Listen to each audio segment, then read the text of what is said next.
Alright, so now I've shown you how to get to level 50 and within the first hour of the Xenoblade Chronicles Definitive Edition.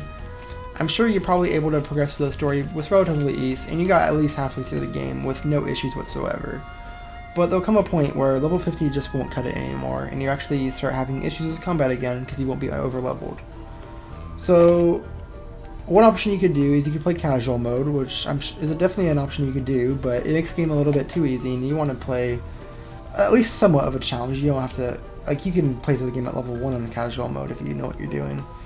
So I'm going to show you a way to grind for levels, which will be pretty easy. Not quite as easy to get into instantly to level 50, but easy nonetheless. So you want to be at the point where, well, first off, you need to be at least level 57 on the characters you want to grind for, because there's an issue in this game where if you're not within 21 levels of an enemy, you'll get reduced experience rate for some reason, and it'll be a lot slower. So you need to be level 57 to start with. You should be able to get to this level through just landmarks and locations you discover through the game until you're under-leveled again. Additionally, you want to be playing as Melia. She has arts called Hypnotize and Spirit Break, which will make this really easy and actually necessary to do this method. And then lastly, there are some skills you can use which will make this a lot faster. Ricky has a Door Stun on his Vivacity skill tree, so if you happen to have this unlocked, link it to everyone you can because it will give them plus 15% experience in the daytime.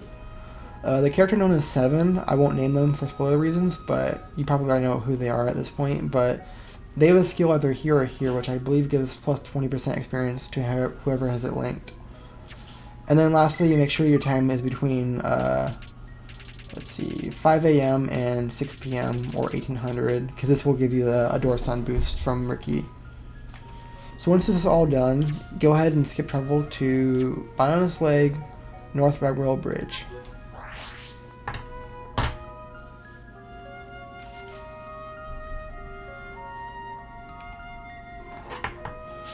Once you're here, you're going to go ahead and run to the north. Actually, I didn't change the time, so let me do that again. That should be enough. Actually, I don't have the skill linked right now, so you won't notice it, but just make sure you have the daytime set, because it'll be 15% faster, of course.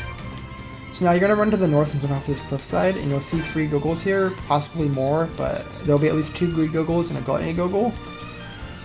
You don't want to do this on the Greed Googles because they're a pack, and if you hit one of them, they'll all aggro you, and then you can't really do the farming method.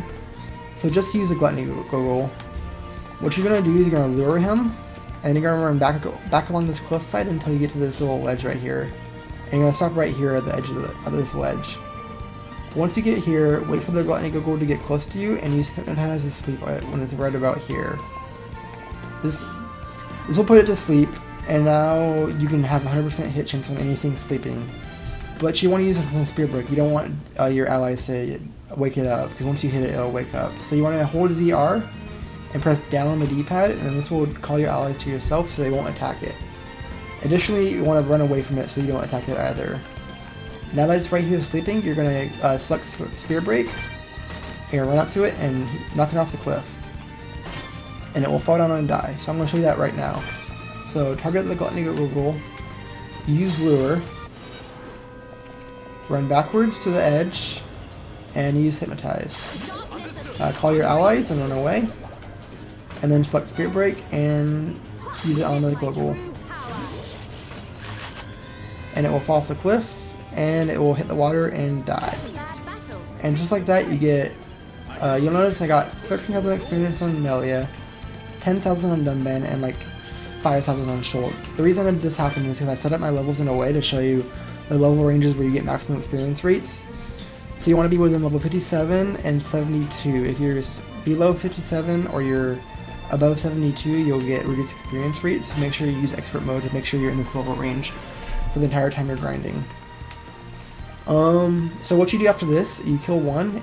You don't want to do these Greed Googles because, like I said, they'll not let you do it properly. So what you do is you just pause, save your game, and instantly reload it. I'm not going to save my screen because it'll show spoilers on the screen, so I'll just avoid that altogether.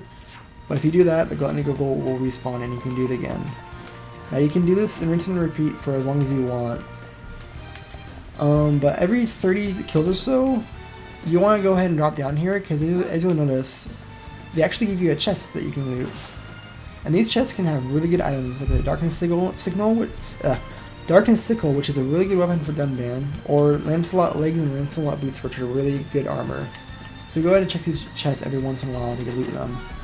Once there's more than 30 chests on the map, they'll start despawning, so just make sure every once in a while you go ahead and check them. You can also save scum these chests if you save the game before opening them and you don't get something you like. You can reload the game and reopen it, but you should get plenty of chests while getting to a high enough level for the game.